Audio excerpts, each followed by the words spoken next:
take away those chillin', and take away them greens, because mama's little baby loves pork.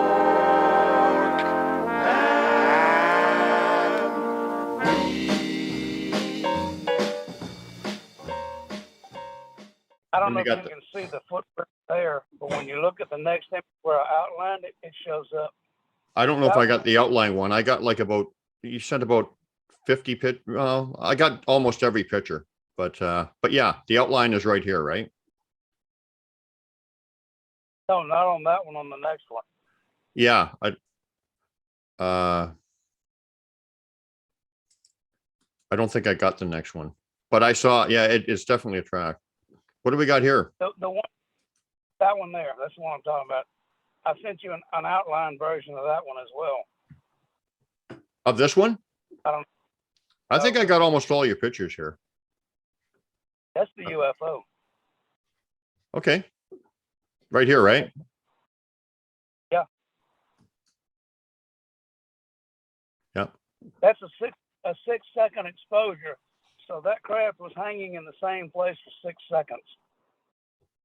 At least, if not longer. And you took the picture, you saw. Did you know you were taking a picture of it, or it just showed up? Showed up. I was taking a wide view of I was shooting lightning one night, and the lightning storm played out, and there was the moon hanging there. So I'll just keep shooting the moon, you know. And I went back and looking at the pictures, and that's when I saw that.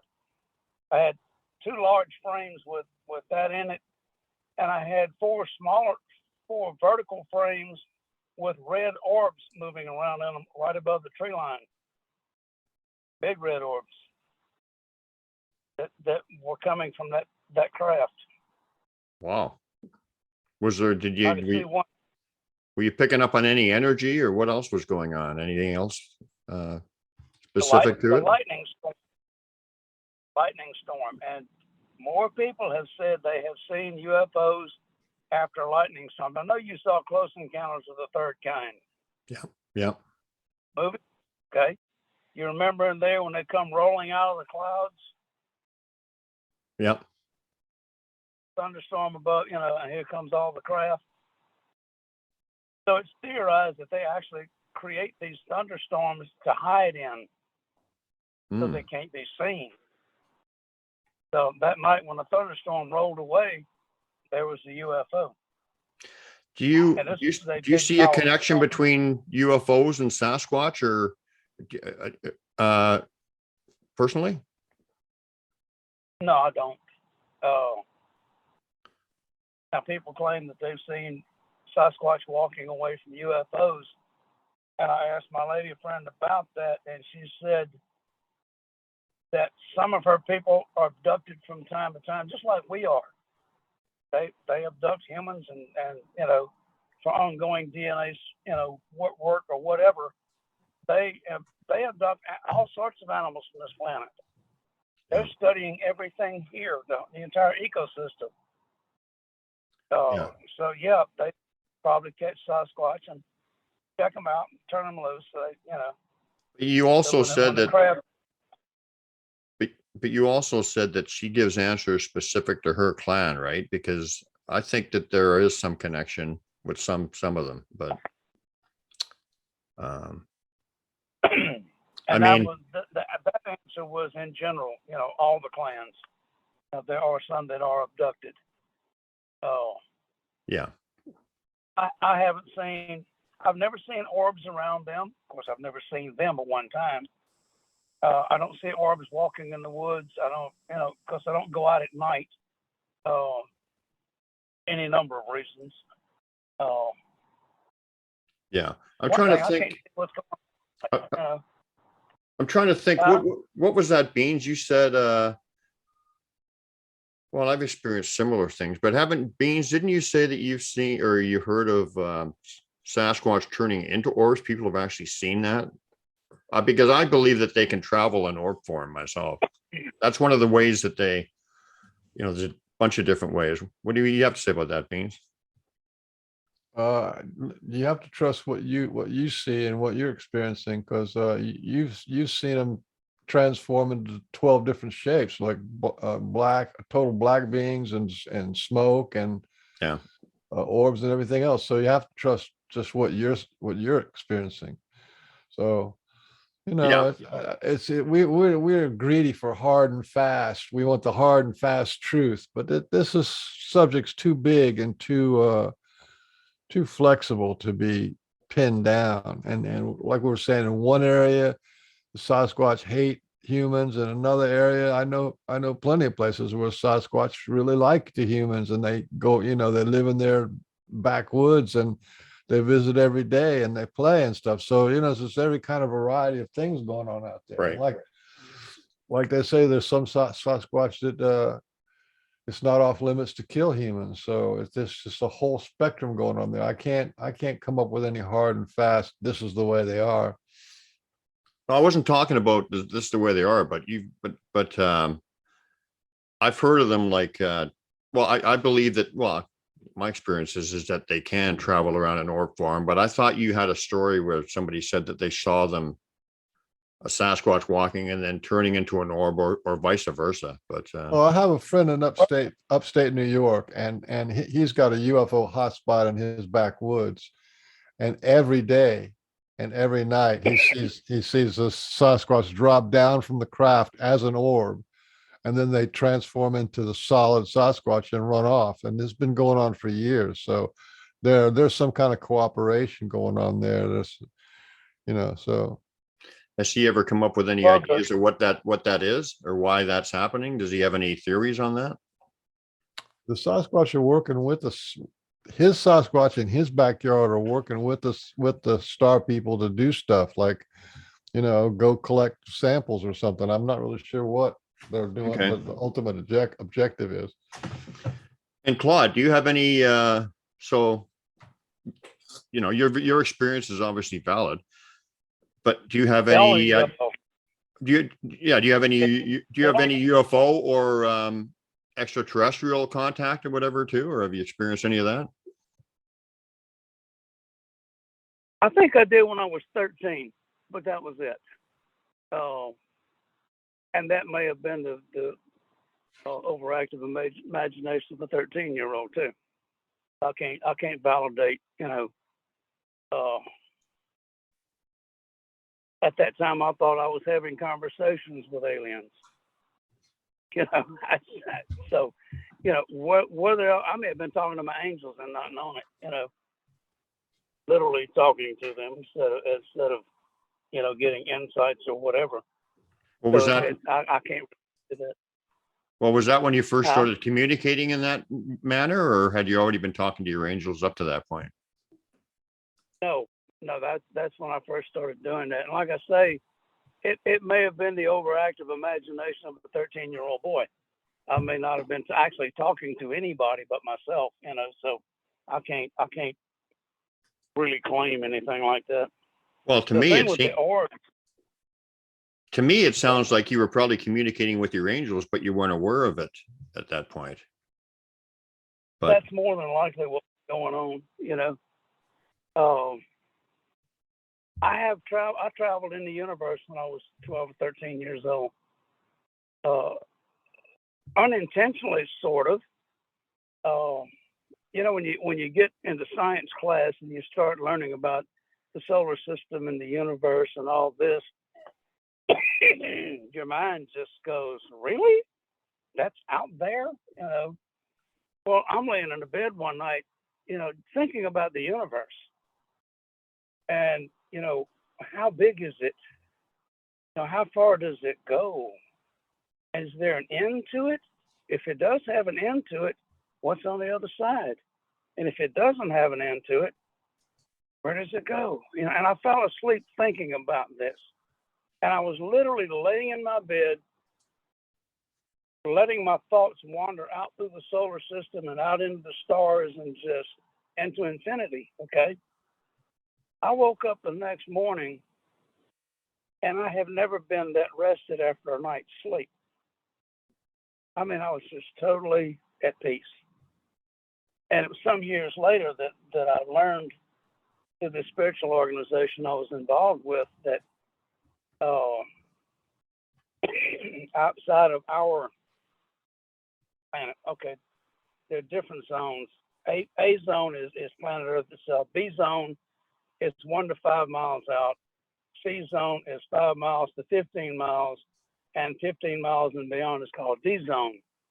Like I said, Earth is A zone. B zone is where the confused souls end up, or the ones that are attached to their lives, earthbound souls. They're still attached to whatever they had here, relatives, furniture, their car, their business, whatever. C zone is where the confused souls end up that don't know what they want to do. Do I leave Earth? Do I go out? Do I come back? They're sitting on the fence waiting for inspiration.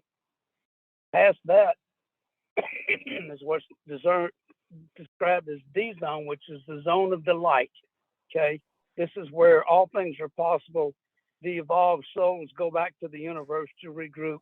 Okay, I didn't know that I was traveling through D zone as a 13-year-old until I heard about this. And I'm like, can you do that? And they said, yes, it's called astral projection. Not astral, not ASTRAL, which is traveling in Earth zone, but ASTRO, which is the universe and beyond. So I literally projected my energy out to the edge of the universe when I was 12 years old and didn't know it. That's very cool. Yeah.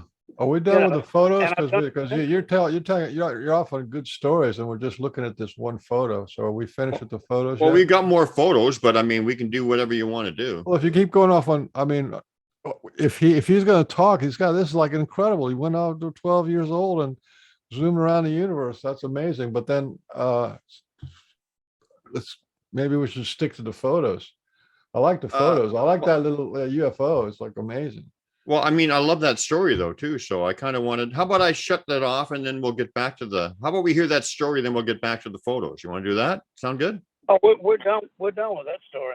Are Who's we? done with that story? Okay, well, Okay. I'll off to the next photo. There we go. That is Mr. Keith Crabtree.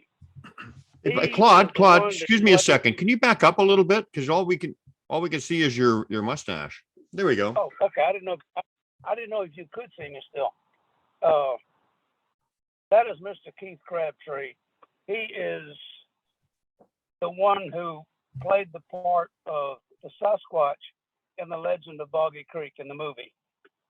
Okay, that's cool. Where did you meet him? He is at a Sasquatch weekend in South Arkansas, which is where Boggy Creek is. Interesting. So does he? This. Go ahead. This man is an ex-Marine. Can you imagine him in combat? I mean, Jesus Christ, he's 6'7". I'm 5'3". I don't even reach his shoulder. Okay. And he is as good as gold. He's got the biggest heart of anybody I've ever seen. Wonderful man, very friendly, very outgoing, very giving. It was a definite pleasure to meet him, not just because he played Sasquatch in The Legend of Boggy Creek, but just to know him. No, I saw you on the Hidden Existence, and you said you were 5'2"3/4", but you were saying just give me that extra quarter inch. Yeah, well, I went to the doctor one day, and they give you your height and weight, and they marked it down as 5'2.99". I'm like, oh my God. 9? I think she's just irritating, That would be irritating. Give me, I can see what you mean. I mean, that's like, that's ridiculous. Other hundreds of things. Is this a hair you forgot to measure or what?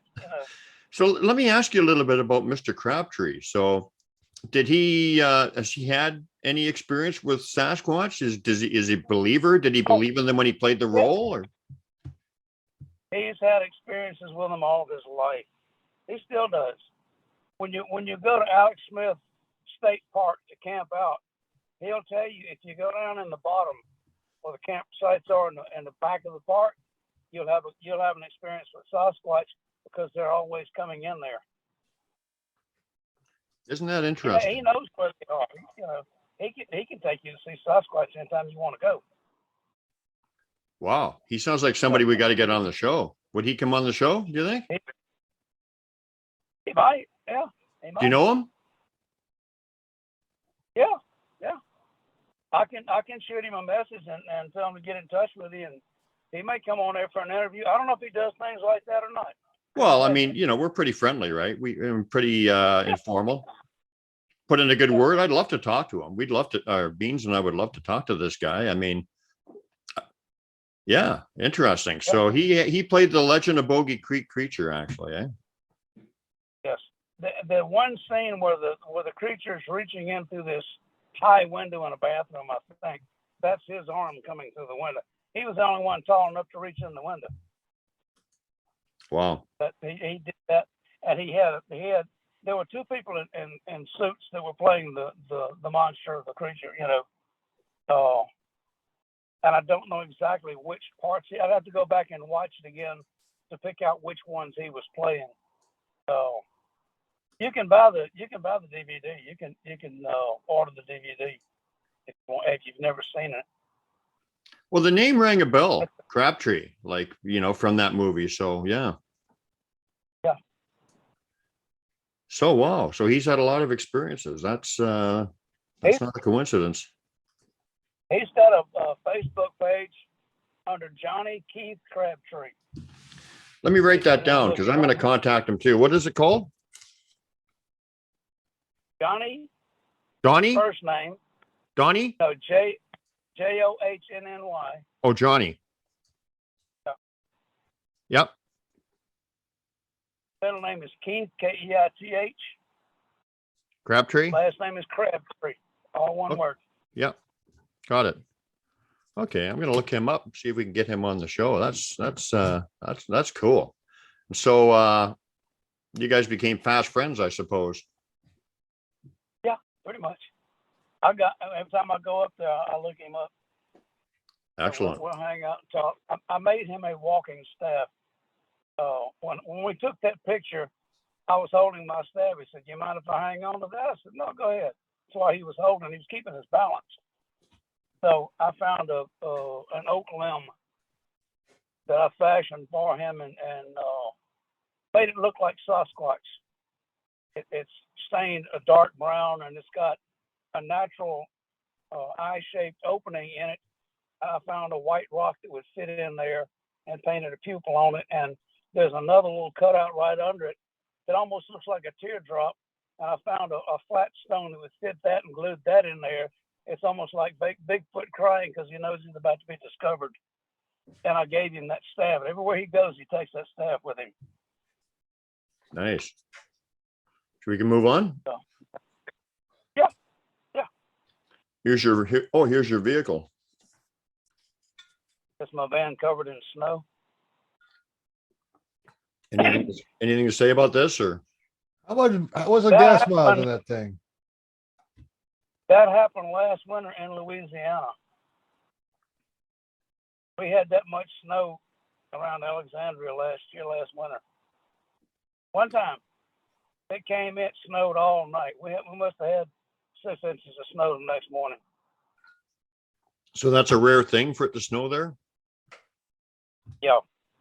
Louisiana, that's way down south. We get snows. The last significant snow, I was in southern Mississippi, 2017. We got probably about 6 or 7 inches of snow there. So, it happens, but not regularly. For it to happen twice in a 3-year span is unique. Wow. What's the gas mileage on that truck? Oh, sorry. With nothing running but the motor, I mean, no AC, probably about 15. That's not too bad. Flat ground with a cruise control on. Yeah. Yeah.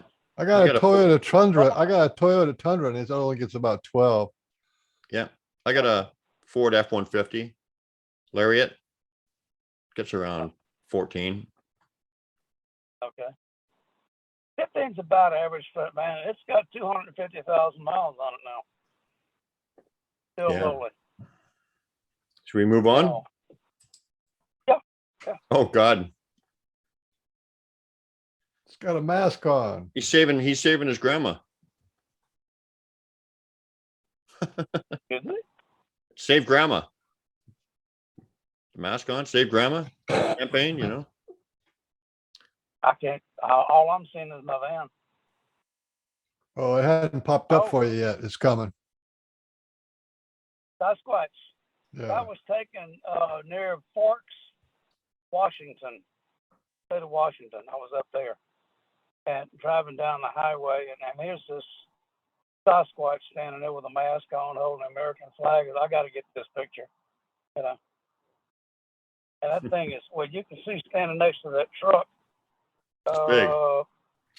About 9 feet tall, I guess, or better. Wood Yeah. carving out of a single tree. You know? That was carved out of one tree. Yeah. It's pretty good size. That's a human idea. I don't think Sasquatch would walk around with that mask on, but But they're not that dumb. The statue's out there all the time, and during COVID they put a mask on him. Yeah. You know. They got a lot more smarts than we do. Oh yeah. Should we move on? Yeah.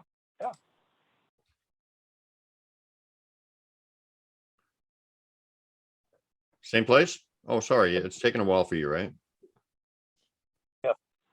Yeah, that's on the side of a restaurant in Forks. A Sasquatch with a mask on, you know. Yeah. Everybody that had Sasquatch anything out put a mask on it, you know. I guess just to remind everybody, you know, wear your mask. Sasquatch does, you know, that kind of thing. No, they don't. You can move on. No, they don't. Huh? No, they don't. They don't wear them.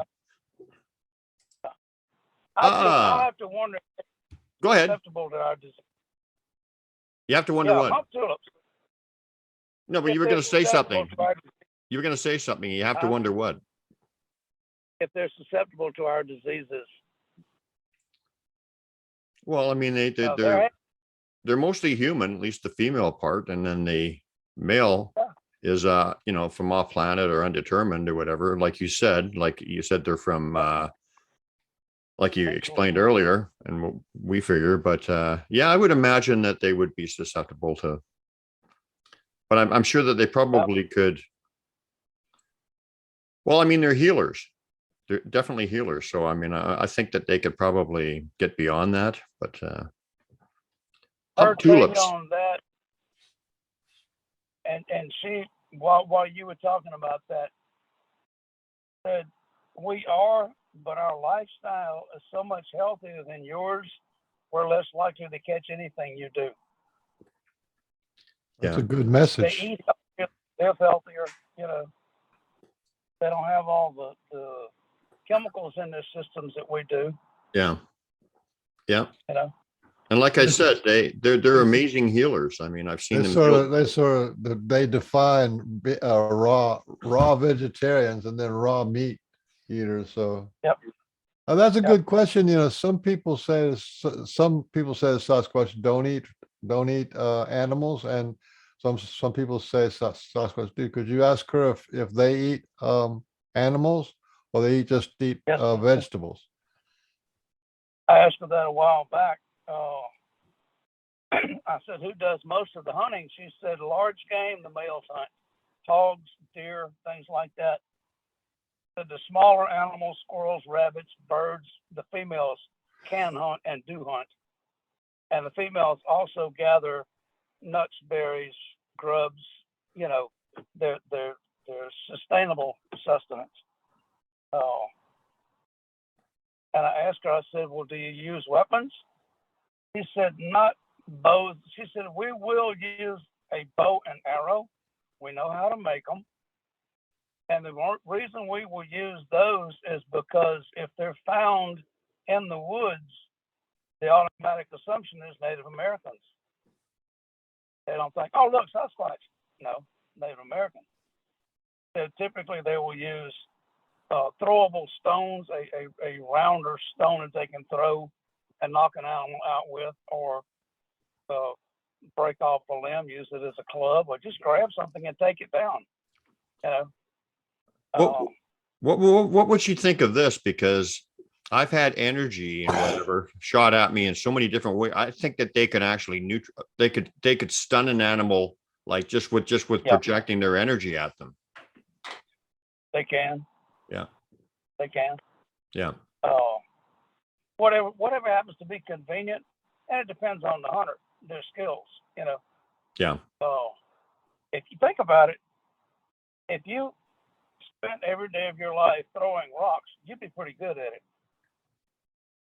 You have an arm like a major league pitcher, and be able to take a baseball-sized rock and hum it, you know, 50, 60 yards and with accuracy. I mean, you know, you get to be deadly accurate when you do something enough, just like a baseball pitcher. Put that ball exactly where he wants to at 90 miles an hour. I believe that.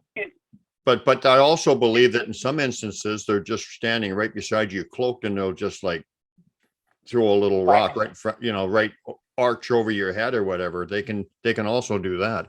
So hump tulips, I've heard of that name. What's the significance of this picture?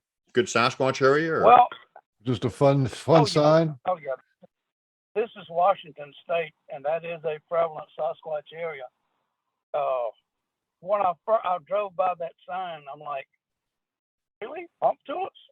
And I looked it up online, and the guy that wrote the first article on it says that the insinuation of that name is not a pretty one, but that's not what it means. The local natives, American Indians,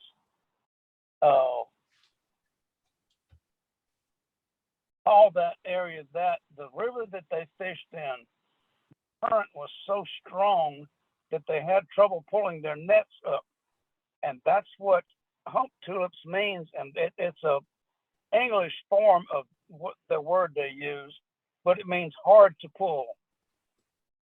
In other words, the nets were hard to pull, and that's where the name came from. So that's an English adaptation of a First Nations name. Right. When I saw it, I was like, really? Hump tulips? Yeah. I went to the post office and asked the lady working in the post office, how'd y'all get this name? She explained it to me. I said, okay, that sounds a lot better than what I imagined. She started laughing. Yeah. You might get arrested if you were doing that in our definition. Some sort of crime against nature, I guess. I don't know. Crime against nature. I don't think you could find tulips up there anyway. Oh, look, another fingerprint. That was on the back of the van. This is an interesting story. I was going to Mount St. Helens, and I passed this place that had this huge Sasquatch statue in front of it. So, you know what I mean? I pulled in and went inside, and there was a notebook on the counter, which unfortunately got stolen. But there was a little note above it that says, if you've had a encounter with Sasquatch, please write it in this book. This is a regular spiral-bound class notebook. And I stood 45 minutes reading the things that people had written in them. This book was half full. Somebody stole it. The second time I went there, the book was gone. Somebody had walked out with it, which was just not right. But anyway, I camped there. They had a low-budget campground, $10 a night for a place to park. Okay, you're within 30 miles of Mount St. Helens, which a lot of people travel back and forth. They want to go, go to Spirit Lake and see this, and go to the different sides, and so they'll camp out up there. I got to know the guy that owned it. His name is Joseph Bongiovanni. Okay. Came from New Jersey. had passed through there visiting and fell in love with the place and bought it. There's an A-frame house on the property that when Mount St. Helens eruption, Mount St. Helens erupted, it filled the Toutle River with a pyroclastic flow, ash, lava, lava rocks and all this stuff. In fact, it overflowed the river, and this A-frame house, the guy had just finished building it like 6 months before that. It buried the bottom 6 feet of it. Well, he was going to excavate it and try to raise it, do whatever. And he finally just decided just to leave it like it was. It's still buried that way. Still standing there 30 years later. You can see some of the bedding and stuff that was in, the beds that was in there originally. They did clean out the inside of it because a lot of it flowed in the building, but they've turned it into a tourist attraction, relating to Mount St. Helens. There's also a Sasquatch Center. They've got a small museum. They've got, Sasquatch T-shirts and all this kind of stuff. And he's got a Hummer that he bought and rigged it out for night excursions. And at that time, for $70, he would take you out on a night tour and all but guarantee you that you'd see Sasquatch. But at the time, COVID had taken effect. He couldn't go riding with anybody. But he told me a couple of places I could drive to and look around, and I did. I didn't find anything particularly interesting, but I slept in the campground for 4 different nights while I was going back and forth. And their neighbor's property is, right close to theirs. And he told me, so when you're back there in the campground, don't play any loud music or do anything off the wall, because they don't like us anyway. They think we're weird. Like, okay. Well, Sunday morning, they got up in a mood, grabbed the AR, and started shooing up the hillside behind the properties. They just, they're using it for a backdrop. They probably went through 5 or 6 clips, 30-round clips, just one after another. I'm thinking, well, boys, y'all just broke the peace. Okay, it's on now. So that night, I've got a PVC didgeridoo that I play with. I don't play it.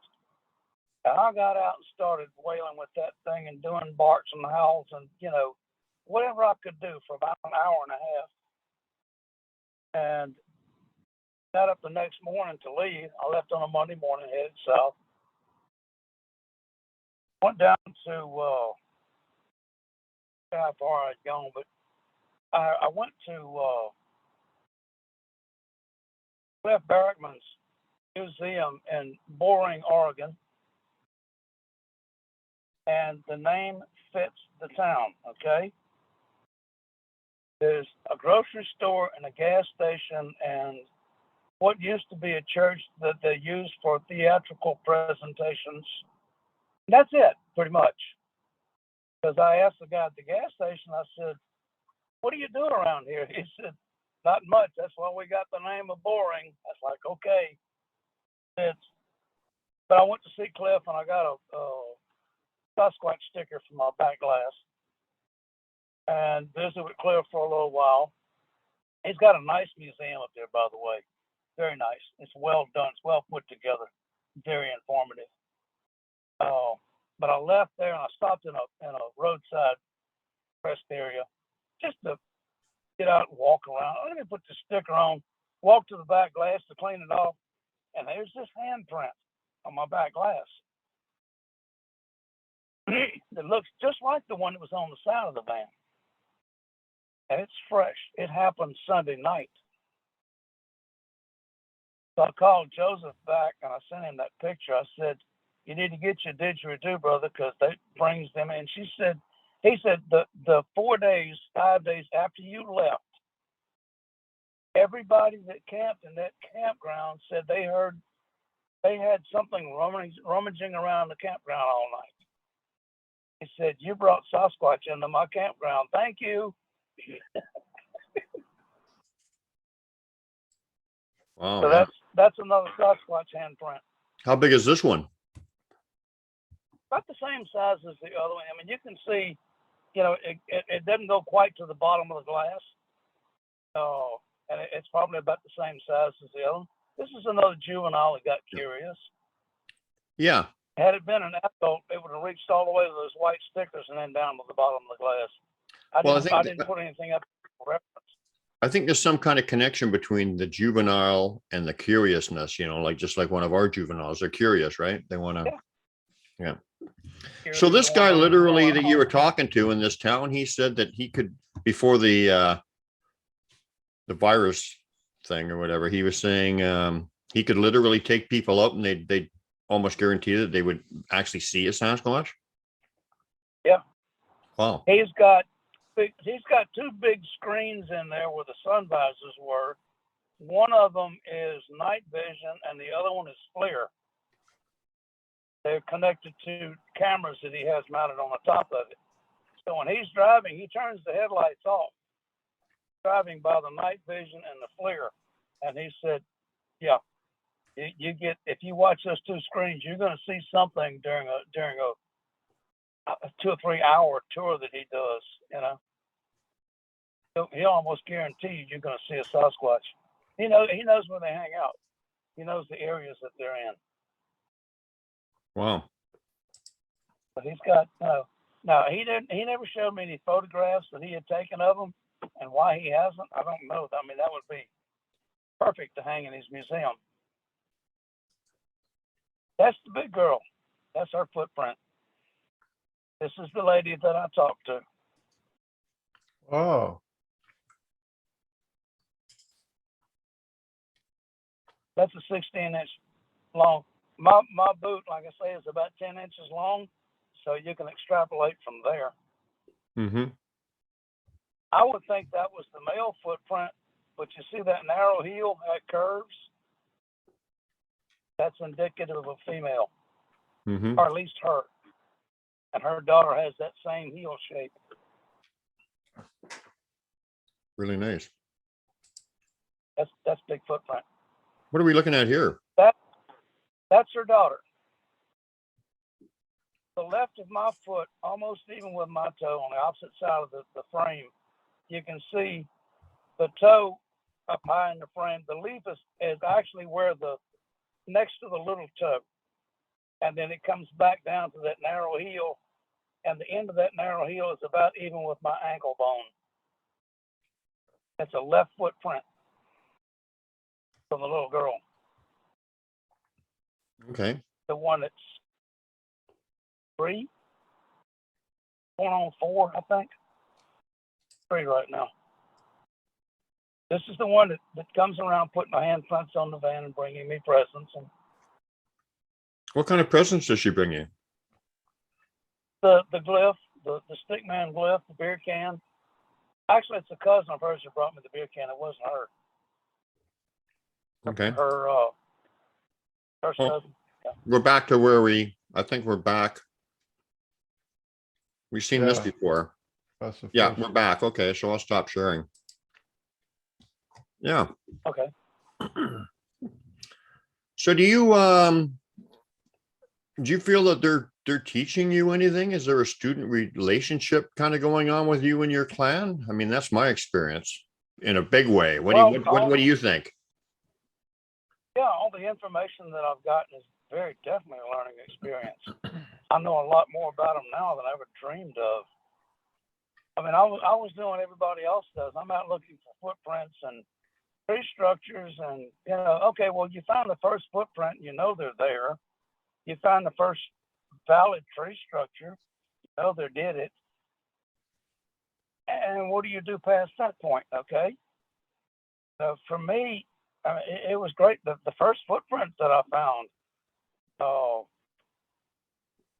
don't think I shared that. I don't think I found that one. It was on hard ground, the layer of thin mud on top of a hard rock road had been peeled, peeled up to make a footprint or an outline, which, okay, there's footprint. I got pictures of it. I did a video of it. just for proof, because it wasn't an eighth of an inch deep. There's no way you could cast it. It wouldn't take a cast. I think literally the second one I found was that big one. It's like, whoa, they get big up here. Okay, you know. And I did a video with my phone that I was told. I think Shelley Montana told me to do this. She said, when you find a track, if you can't cast it, take your phone, put it on video, and get right over the track and go side to side down the length of it. Make an arch over the track. And you'll get a 3D representation of what it looks like. Do that. It works like a charm. If you find a track that you can't cast a video with your phone like that. So, but I did, when I found the big track, I did the video, the photographs and stuff, because I had no casting material. But the variety of tracks is what I found after that. The 12-inch, the 14-inch. So I know there's a family. When you find different sized tracks, you know there's more than just a big male running out there or a big female. There's actually a working family, a growing family. And that was wonderful to find. But still didn't tell me who they were, what they do, how they live, what they believe. The conversations with her have helped to fill out what I found in evidence. Where I can say, yeah, I know they're here. I know what they are. I know what they do. I know how they think. I've heard their voices. I can tell the difference between her and her 3 daughters. I know their voices now. They each have a different tone to that mental voice, and it sounds strange to say it that way, but hers is a mature female, almost sultry, and that's the interesting part. The way that her voice tones, she almost has a sultry voice.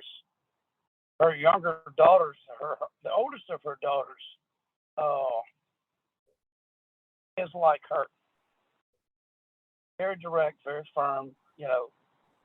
First child emulates their parents perfectly. Her second daughter is a very soft vibration. She has a very soft voice, soft way about her. The youngest one, that one's a trip. She's gonna be a handful for Mama, I can promise you. I think she already is. Her oldest son, I haven't talked to. He won't communicate with me. The younger son, no, the young one won't communicate with me. The older one will, but on occasion. He's not very forthcoming. That's just something that guys don't do, I don't guess. They're more guardians than anything. So they don't scatter too much. The women do, the girls do. Yeah, I'm picking up that the females communicate with you and the guys don't want to so much. Right. I have a question. How far away can you receive mind speak? Because I've heard from as little as 2 miles, and other people talk about all the way around the world. So have you ever checked that out? There's no limit. No limit for you. Okay. If I could be on another planet, I could still hear them. That's what makes sense to me because of the all one. So basically they're connected. You're connected no matter where, including if they're on another planet. Yeah. Well, it speaks to your no space, Mr. Beans. There's no space. There's no space between us and them, really. Yeah. That's the only way they can talk inside your head. To give you an example of how thought travels, if remote viewing, heard of that? People that can see things, hundreds of miles away from them and perfectly describe them. Astral projection is in the blink of an eye. I've gone from Baton Rouge to Houston in the length of a sneeze. Okay, you're there. There's no time factor traveling in spirit or with energy, if you want to put it that way. So thoughts could travel the same. Thoughts travel faster than energy does. So, and the distance, there's no limit. Yep. So if I want to talk to the lady that I talked to, I've done it from Oklahoma. I got in trouble in Oklahoma. I was driving down the Indian Nation Turnpike coming back from Oklahoma, and I can feel Sasquatch wherever I go. If they're in the area, I pick up their energy. I feel it. Well, I'm driving down through southern Oklahoma, which is supposed to be a hot spot anyway. Yeah. And I pick up this energy from the Sasquatch, male energy, and I directed my thoughts towards him, and I said, "Good morning." And I got nailed with the damnedest headache you can imagine. It felt like the top of my head was coming off, okay? Extremely painful, extremely sudden. And I heard this voice say, "We don't want to talk to you." I'm like, "Excuse me, I won't interfere." When I said that, the headache went away. Yeah. He zapped me within, just as soon as my thoughts reached him, he zapped me. Make me quit talking to him. And it worked. Worked like a charm. Mission accomplished. I went away. So I've traveled different areas in Louisiana, and if I feel a presence, I'll call them out. "Good morning. Anybody want to talk to me?" And if I get an answer, "What's your name?" "My name is Claude. I'm from southern Louisiana." And I'll strike up a conversation with them. It's not hard. Once you make that connection, and you have to be in a certain mind frame, you have to be at a certain peacefulness. So my mind is too busy. Even my lady won't talk to me. She'll tell me, "Quick, clear your mind, come back later."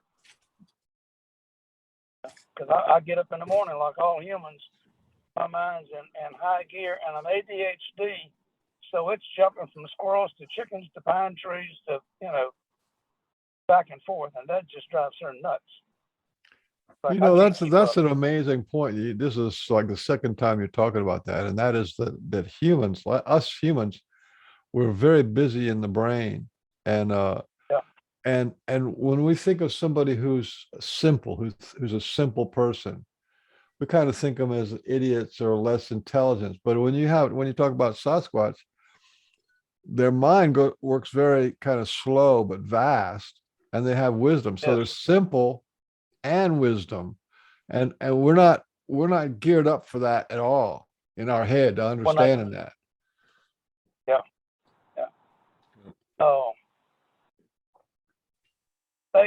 In fact, I asked her one time, "What do you want? What do you need?" She said, "Nothing that you have. We don't want anything from you. The only thing we want from you is peace. That's it." She said, "We have all we need. If we didn't, we would have more, but we have the life that we live is what we want to live, and we have everything we need in the natural environment. We've seen the corruption that greed causes, so we don't have it." Yeah. Good point. And that's pretty simple. And that is as wise as you can get. That's really wise. So you've had a lot of conversation with her. You're an inquisitive human being. You must have asked her a lot of questions about stuff that you wanted answers to or were interested in, right? Did you want to share any of some of the more profound things that she told you that she'll allow you to talk about? Did you talk about like God, religion, stuff of that nature? Do you want to share any of that kind of stuff? Well, I asked her one time, I said, when I was getting the basics, I said, "Do you believe in God?" She said, "Yes, we do." I said, "Do you worship God?" She said, "We worship Yeshua, the creator." And I'm like, okay, I got to go look that one up. I had never heard the term. It is the Hebrew word for Jesus, ancient Hebrew. So yes, they worship Jesus, the creator. And that threw me. I know Jesus. So I go to the Bible, look up creation. There it is. let us make man in our image. It says it in the Bible. It doesn't say let me make man in my image. It said us and our. So Jesus was co-creator of this. And that's who they worship. Any other I said, interesting do questions? Go ahead. you have a form of religion? She said, no. Religion is a corruption of belief. Yeah. Well, the thing I found about religion, is usually religion is in the, is enclosed within a box of beliefs or whatever. And I mean, the very nature of religion is if you go step outside of that box of beliefs, where, Right. that's where you really learn. You already know what's inside the Yeah. box. If you want to learn more, that's outside of the box. And that's where religion falls short, because there's a lot more to learn. Yeah. And then you just kind of verify that. Well, I was raised in church. I went every time the doors open, we walked through them. Okay, until I was 18 years old. You living in this house, you going to church on Sundays, Wednesdays, whatever fits your age you're going to. And I realized after 18 years that I was learning nothing new past when I was 12. Same stories, same, over and over and over and over. And I was like, okay, I got to find more that, and I want to ask questions that couldn't be answered. That they were like, I don't know. The bishop here, say something. I don't know what to tell you. Thank you. You tell me all you need to. You don't have all the answers. And the founder of that spiritual movement, Francisco Cole, one of the wisest things that man ever said was, there's truth in all things, but no one thing has all the truth. That resonated with me. The Bible has a lot of truth in it, but it can't tell you how to work algebra problems. It can't tell you how to find a square, the area of a circle. Okay? A math book can tell you that, but it can't tell you about Jesus. So everything has its truth. You have to go find the truth in everything. Yeah. Yep. Any other interesting questions that you asked her that she shared with you?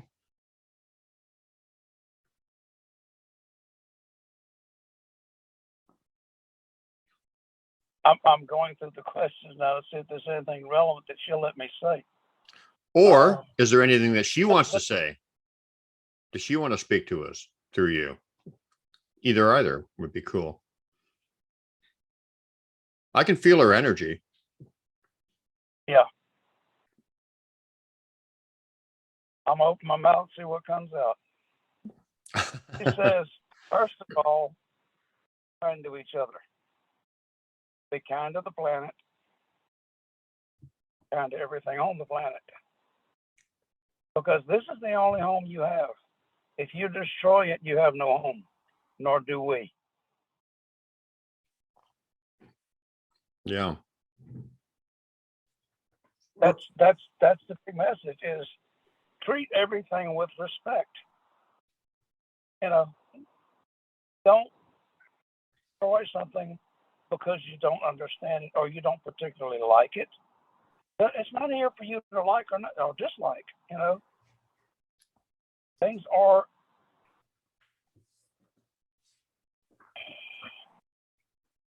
This was all designed with a purpose. Everything here fits together. There's nothing. The only thing that doesn't fit together is us. Yeah. The rest of this world fits within a framework. We've stepped out of the framework and tried to create our own, and we've made a mess of it. Oh, and it's all from greed. 90% of what we've done wrong, greed. Yeah. Trying to own and control and have more than somebody else has, Is this you speaking or is she speaking this?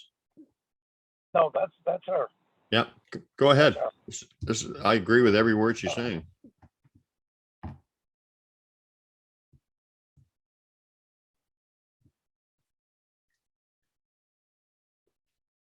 She says that nobody can find the answers for us. We have to find our own answers. nobody can solve the problems that we have. We have to solve them. We can't look for some guru somewhere to tell us how to live properly. They can make suggestions, but the end result is going to have to come from us. Yeah. That's pretty much it. And I would also say that if you want to have a real relationship in connection with Sasquatch, it starts with the same kind of principles of respect. You have to respect them and be honorable and stuff. And then if they decide that they want to connect with you or teach you or stuff of that nature, that's the only way that you're going to initiate that, with respect and with your heart vibration, like. And the interesting thing, you can't fool them. No. You cannot go, oh, I am great. I'm wonderful. I love you all. If it's not in your heart, they know it. Listen. They can. The funny thing is, they can read our thoughts more clearly than we read a book. They know what you're going to do before you do it. Yeah. Yeah, you're right. So they can. Hanging game cameras is more fun for them than it is for us. Yeah. Because they watch you hang them. They know where you put them. Yeah. And people have been mystified. I'll put a pile of apples in front of this game camera, and they're gone, and I don't have a picture of anything. Hello. It doesn't take a genius to know that you walk up and do this. Nothing can see you. They cover the lens. The other one goes in and gets all the apples. They move their hand. You get one black frame. Yeah. Or a blur. Sound recorders, you can kind of get away with sometimes. And I asked her I said, okay, if I was with some guys one night doing sound blasting, they had the Ohio Sounds. They're blasting it out through a PA speaker. And when they did, they blasted it, shut it off. Within 5 seconds, there was an answer. Yeah. There was this loud growl, howl, combination of roar, and then the coyotes covered it. You couldn't hear it anymore. Yeah. And the guy was with us said, damn coyotes, they do that every time. Sasquatch kicks off and they drown them out. Yeah. You are so right. I said, Go ahead. I asked her, I said, why would you answer that call if you know what it is? She says, because if we answer it, you quit doing it. That noise is irritating as it can be, because we know it's not us. We know it's not one of ours. It's a mechanical noise. And if we answer it, you quit doing it. But mission accomplished. When you said that they can, wood knocks? Go ahead. I said, what about wood knocks? You answer wood knocks. He said, yeah, to entertain you and to entertain us, to see how many times you're going to knock again if we knock. It's a game. It is a game. Fascinated by it is a game. Stupid thing. Yeah. Said y'all are more entertainment than you know.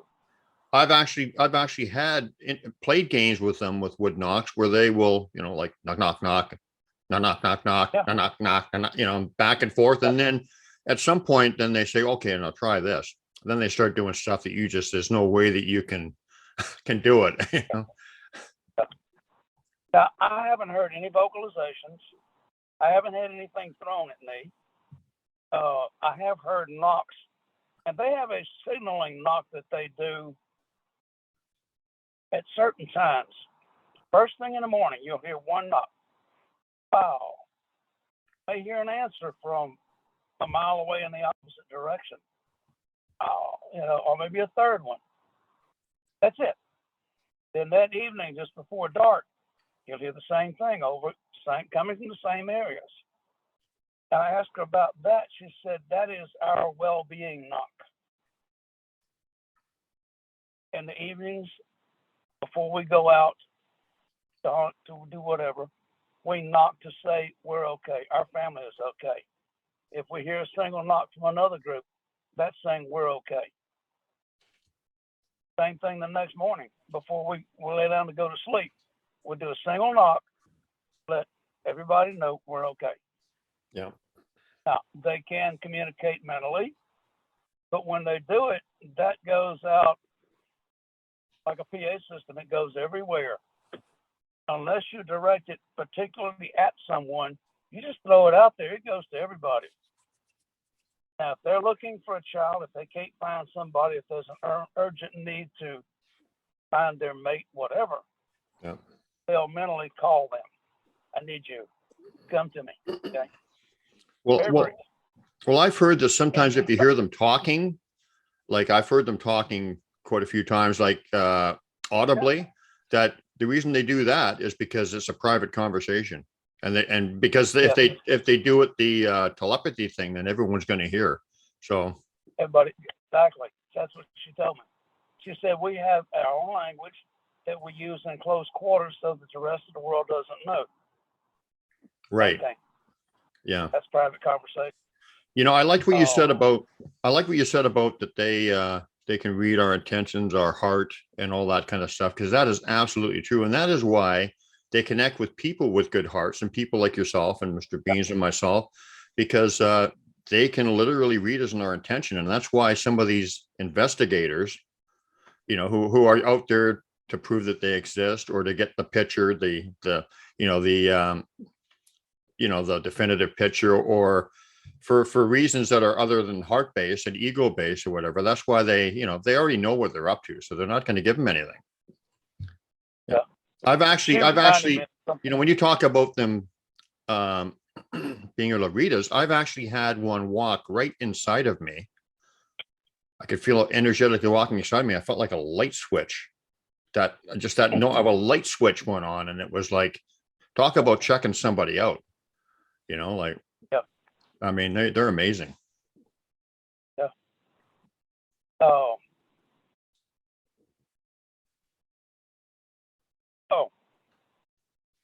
When I first started the conversations with her, I said, "What do you call yourself?" And she said, "We are the people." Okay. She says, "We don't mind the name Sasquatch because it's a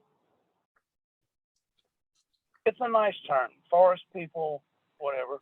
You know, we accept that. That we don't like Bigfoot. That's a derogatory term. So what if we called y'all naked and afraid? Because if we take everything you've got, including your clothes, and put you in the woods, you're naked and afraid." Or what if we called you teeny weeny? Teeny weeny. Oh, that hurts. That hurts. She said, exactly.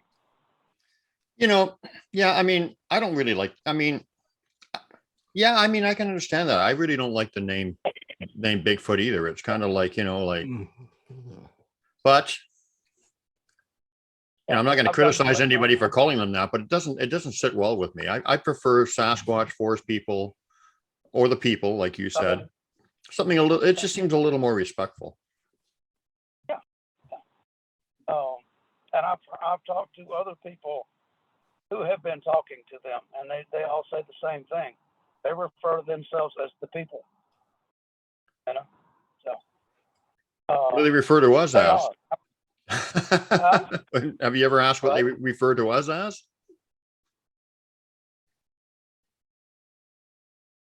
True humans. What? True human.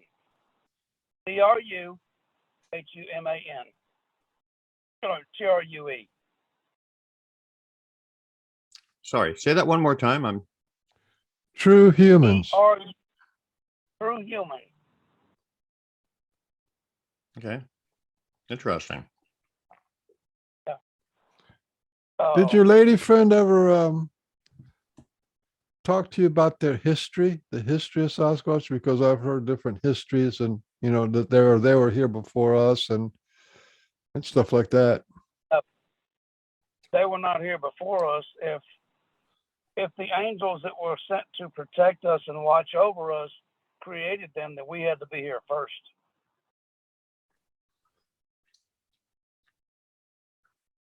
right? I don't know about that. Could be. Well, if they are truly the descendants of the Nephilim, we had to be here first. We had to be here for the angels to breed with to create them. So the Sasquatch are from the Nephilim and humans, or a combination of the two? They are a combination of angels and humans, which is what the Nephilim were. Now, have I got any proof for that? Only what she says. But it makes sense because the nuclear DNA can't be identified. It is an unknown primate. It's not in the genome. Now, can I ask you, The female part, will she answer a question for me if I ask? yeah, probably. Do they like, and I mean, people like Beans and myself who talk, or people who talk about their true nature, and I'm getting a little energy. Do they like being represented in their true light and in their true, respectfully, like people like us talk about them? Yes, they do. They do. Oh, they want to achieve understanding as much as we do, but it's hard to find understanding humans. Right. That's the problem. So when they find one, And understand. Sorry. so when they find them, they like to work with them. Yes. Yeah. Go ahead. What were you saying? Oh. Well, through understanding comes peace. Right. If you've got our derogatory natures, if we see somebody that is different from us, first thing you assume is it's probably evil. Okay? If they've got different habits than we do, why are you doing, you're weird, okay? But until you understand that person, finally do understand them and why they do what they do, then your dislike goes away. And once you understand something, it's easier to deal with and become friendly with or whatever. Well, it's just like that expression, think outside the box. If you can't think outside the box or learn outside the box, then everything that's not in that box is evil or a danger or, not, Exactly. has to be avoided or whatever. So. Yeah.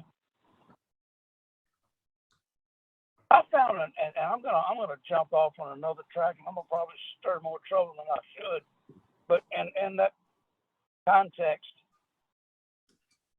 I found a article that showed 3 or 4 documents that were written by Muhammad, the Muslim prophet, said that Muslims are to protect Christians as their brothers. And this comes in 3 or 4 different documents that he hand signed. So the thought that we have that Muslims are out to kill all Americans, not the original Muslim faith, not what Muhammad handed down directly. There was no, subjugate the Christians and all this. If I find that link, I'll send it to you. I copied it, saved it, but if I find that link, I'll send it to you. I thought it was interesting. Well, I mean, even in the Bible, love thy neighbor. Who was our neighbors? Everybody. Yeah. Everybody, no matter what you believe in, love thy neighbor. Right? Yeah. I mean, these things have been, changed for human reasons, not for the original word. Right. Yeah. Did your lady want to tell us anything else or whatever while she's here?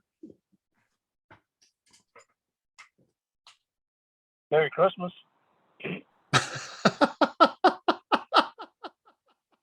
But she said, Well, Merry Christmas to her too, and tell her thank you for us for allowing us to make this communication. It's just, I think it's real important. It's important for people to know that there's living, speaking beings on the other side of our human barriers. Yeah, I don't think they understand. They don't celebrate Christmas, I don't believe, but I got a Christmas present from my little juvenile that connects with me all the time. Look what it is. Oh, wait a minute. You can't see it. Put it in front of your face. There you go. It's a little geo crystal. I'll be darned. That is nice. Yeah. And it's a Christmas present for me. So they don't celebrate it necessarily, but they understand what it is. Well, if they worship Jesus. True point. Yeah, maybe you're right. They honor his birth. Now, they don't hang lights out in the woods, but I'm sure they celebrate his birth in some way. I had a friend ask me, also speaks for Sasquatch, if I had ever been attended any of their ceremonies. And I said, no. And she said, that they celebrate the solstice, the winter solstice. That's today, isn't it? That's today. Yeah. Happy solstice. Happy solstice to your lady. Yeah. Yeah. To all her relations. They celebrate the solstice. So, I don't know. I've asked her about it, and she was kind of vague about it. There's some things that she's not telling me right now. There's some things that she withholds, mainly because the world doesn't need to know right now. Yeah. I don't think she has any doubt that I could understand what she's talking about. But I think there's things that we don't need to know right now. So she's not gonna go there. Yeah. Well, what do you think, Beans? This is the first we had a Sasquatch person wishes Merry Christmas. That's pretty cool. Only on the Pork and Beans show. There it is.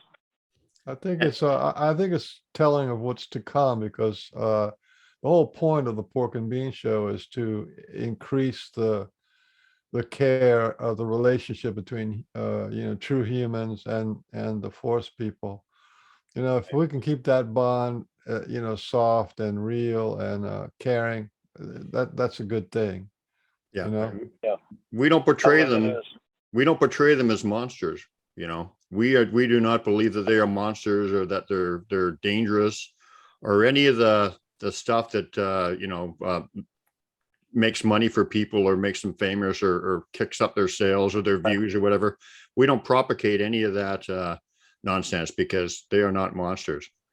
They are a people and a beautiful, righteous people who, their integrity and their friendship, if they offer it, is beyond, what you'll find with most humans. Humans need all the help they can get. Yeah. My lady says, thank you very much. Well, that's the truth. I'm getting energy, man. She's lighting up my head right now. Thank you for that.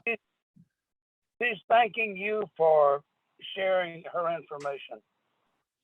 And she just hit me up with some energy, or maybe RE, maybe my clan leader. Anyway, when you talk, I find that when I talk truth about them, that's just my connection with them. They just like, bing, yes, we like that. That's the truth. Yeah. They love truth. They love truth talked about them. So we always ask every guest, I don't know how long you want to stick around for, but I actually have something I might be wanting to do around too. But we always ask every guest on the show, how has your relationship with Sasquatch changed you or enhanced your life? Are you changed now? Oh yes. I was changed the day I found the first track, because there it is. They do exist. Okay.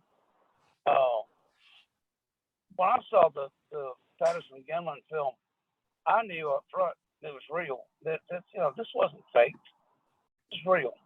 Now, I had no way to get to California. I couldn't go out there and look for them. had I known they were down here, my life would probably be a whole lot different than what it is now. I don't think I think I'd have spent every weekend in the woods from that day on, if I knew that they were down here. So That's a big change. That's a big radical change. yeah, it's just the 3 years that I've been doing it has made a whole difference in my life. Knowing that there's another sentient being living on this planet that we know almost nothing about, and have been here for as long as we have. Yeah.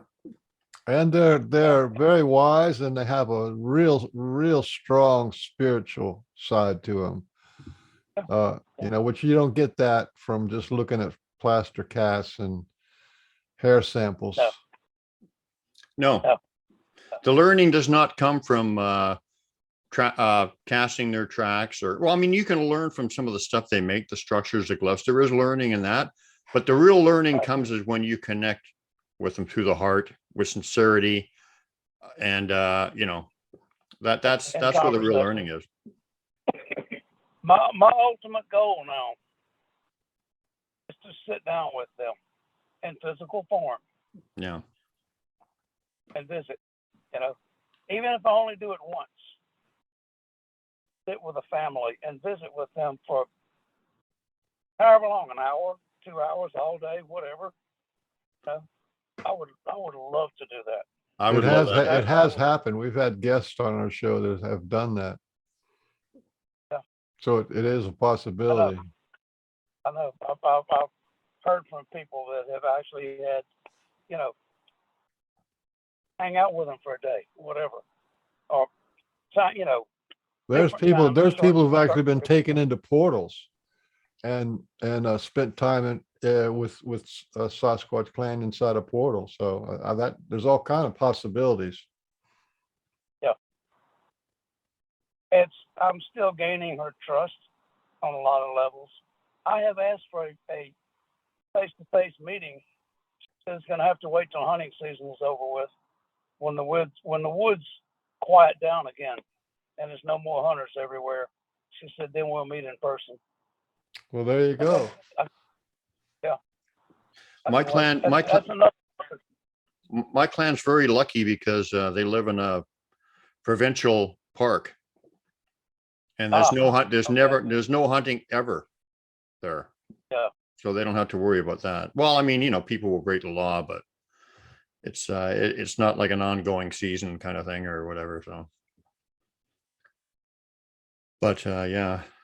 I hope that a lot of other YouTube channels and there's a lot of podcasts going on out there. I hope a lot of people pick up on your perspective, your life experience, because I think it's valuable. You're having real experiences. You've seen them, you've talked to them, and that's what needs to be heard, and not the times are different now. Like when we first started this show, I said, what's going to happen when they say that Sasquatch is real, and it's written in the textbooks that Sasquatch is real? Then what are all the researchers going to do? Because really you represent the next phase, which is to become friends, which is to, that's what's coming next. Yep. I think the researchers are going to have to change their game. Have to change the game, change the point of view. Or else it's going to be 50, or else for them, it's going to be 50 years of hunting Sasquatch and never seeing them. And that would make anybody bitter. Well, I met one gentleman at a conference in Texas that said just that. I've been doing this for 20 years. I've never seen a Sasquatch yet. But I'm not doing it anymore. I'm tired. Quit. Last conference, last everything. He said, I've had enough. Yeah. I was 6 months into this when I had my first sighting. That's a little beyond what most people do. Now, there are a number of my friends who have had sightings. Their sightings was their first idea they even existed. Okay, that's a shock. Gary Arnold, for one. Yeah. He didn't know they existed till he saw the first one. And he quit going in the woods for the next 14 years. It affected him that badly. Yeah. I know a couple other people who, never knew they existed until they saw the first one. It's like, holy Jesus, what is that? And where did that come from? And, they had to go home and do some serious regrouping because they'd been in these woods most of their lives and hadn't seen one. All of a sudden, here's this 8-foot tall, hair-covered creature walking towards me. What do I do next? Well, my sighting was an overjoyed moment. I just ecstatic that I actually got to see one. I couldn't catch up to it. There's no way, but Yeah. I got to see one that morning. This Then basic. you got people like that lady Janice Carter, right? And she was basically was born into a Sasquatch area, and her whole life, 50 years with Sasquatch, and and her father and her grandfather before them were all, so that's on the table too. Yeah. Yeah. Yeah. Yep. I mean, I got a call to go to the mountains, Mindspeak, go to the mountains right away. I was getting interaction with them immediately, and it's never stopped since. That's because they saw they could work with me and people like you and Mr. Beans or whatever. If you don't have the right heart set, if they can't work with you because they want to teach us about our true nature or whatever, if you don't have that going on, they're never going to show you anything other than maybe some scat or a track or something. Because I think that the conscious shift or whatever that we're supposed to be going through, the vibration that they're on of no judgment, love, and all that stuff, that's what it is. That's what I'm getting that energy again. That's what they're trying to show us so that we can understand our true nature. And so we actually can have that shift and that we can maybe survive instead of going extinct like we're headed right now. So they're not contacting us to play around and just entertain us or whatever. They're not interested in that. If they contact you, it's because they see something they can work with. Yeah. I mean, they don't need us to survive. Well, in a way they do, because we, this planet is going down the tubes. Oh yeah. They need us. They need us to turn things around. Otherwise, we're all like in trouble. They need the planet to survive, and they need it in survivable shape. Exactly. But they don't need humans. They don't need us or civilizations or anything we've got. No, they don't. But they still need the planet to be taken care of. If we all vanish tomorrow, they'd be like, "Oh well, sorry about that." It wouldn't change their lives at all. No. And we have vanished a few times. The American Indians say we're in the fifth root race. That means that we've raised up to this level of technology or this level of intelligence 5 times already, but they all got wiped out or whatever. Something happened, the natural disasters and stuff like that over a very long history. So but the Earth's still spinning. Sasquatch still here. Yeah. It may take.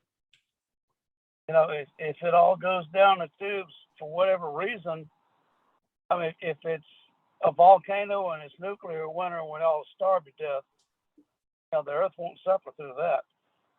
Nuclear annihilation, well, then it's going to take a while for it to regroup, but that won't even be dealt with.